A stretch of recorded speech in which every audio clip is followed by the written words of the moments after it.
नमस्कार दोस्तों, आपका स्वागत है राज मोटिवेशनल एंड स्पिरिचुअल स्टोरीज में। यदि आप मानते हैं कि जो कुछ होता है वो अच्छा होता है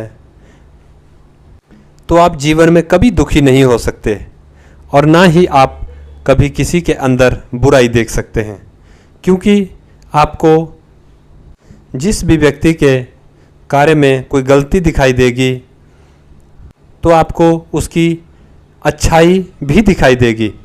और फिर ये आपकी नज़र पे डिपेंड करता है कि आप अच्छाई देखने वाले हैं या केवल बुराइयां देखने वाले। ऐसे ही भावों को लिए हमारी आज की कहानी।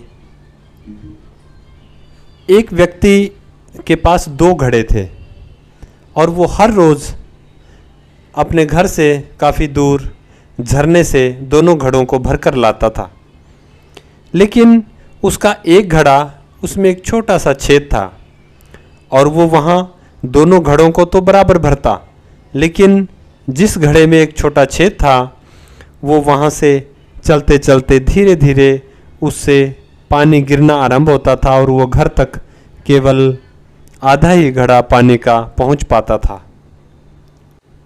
घड़ा सोचता था, मेरा मालिक खूब मेहनत कर रहा है, लेकिन ये मेरी ही कमी है कि मैं पूरा पानी घर तक नहीं पहुंचा पा रहा हूं, क्योंकि मैं पूरा पानी घर तक पहुंचाने में इसलिए असमर्थ हूं क्योंकि मुझ में एक छोटा सा छेद है। लेकिन उस मालिक ने भी उस घड़े को छोड़ा नहीं और वो हमेशा जाता और उन्हीं दोनों घड़ों को भर कर लाता। एक घड़ा तो पूरा भरा हुआ घर तक पहुंच जाता, लेकिन दूसरा घड़ा घर तक आधा ही पहुंच पाता था। इसी तरह से समय बीतता गया। महीना, 2 महीना, 6 महीना, साल भर बीत गया और वो हर रोज़ उन्हीं घड़ों से पानी लाता रहा।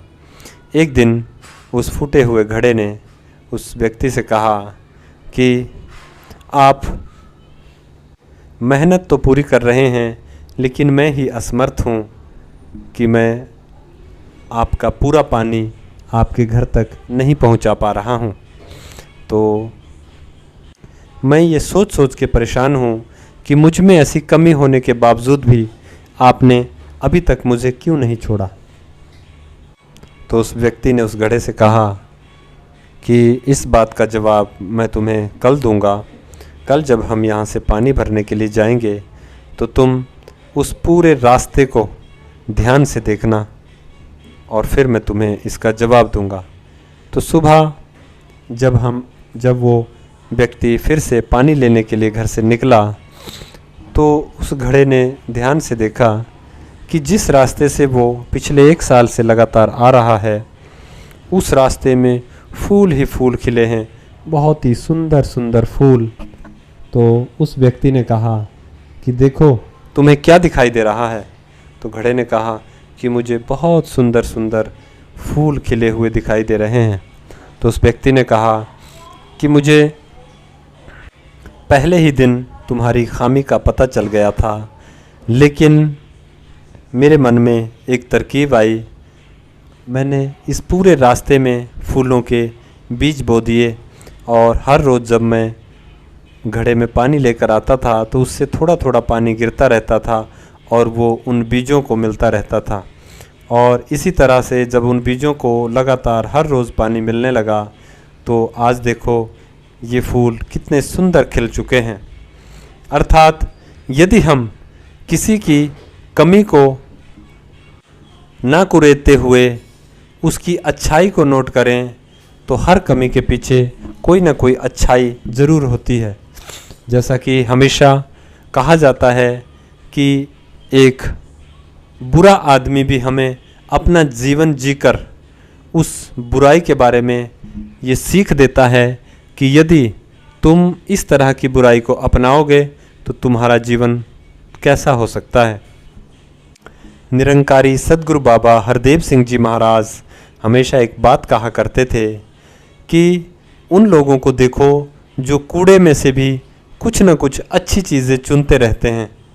तो इंसान के अंदर तो इतनी बुराइयां नहीं कि हम उसके अंदर से कुछ अच्छाइयाँ न निकाल सकें। ये कहानी तो बस इतनी सी ही, लेकिन इसमें एक बहुत बड़ी प्रेरणा हम सभी के लिए छुपी हुई है कि यदि हम इंसान की या किसी भी व्यक्ति की बुराइयों को न देखते हुए उसके अंदर की अच्छाइयाँ देखेंगे तो हमें प्रत्येक मनुष्य के अंदर केवल अच्छाइयाँ ही दिखेगी। और जब हम उन अच्छाइयों को उजागर करना शुरू करेंगे तो उसकी बुराइयाँ अपने आप कम होती चली जाएंगी।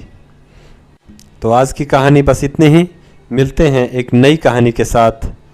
लेकिन आपको हमारी कहानी कैसी लगी कृपया कमेंट सेक्शन में ज़रूर बताएं और इसी तरह की कहानियाँ सुनने के लिए हमारे चैनल को सब्सक्राइब करें और अपने दोस्तों के साथ भी ज़रूर शेयर करें। धन्यवाद।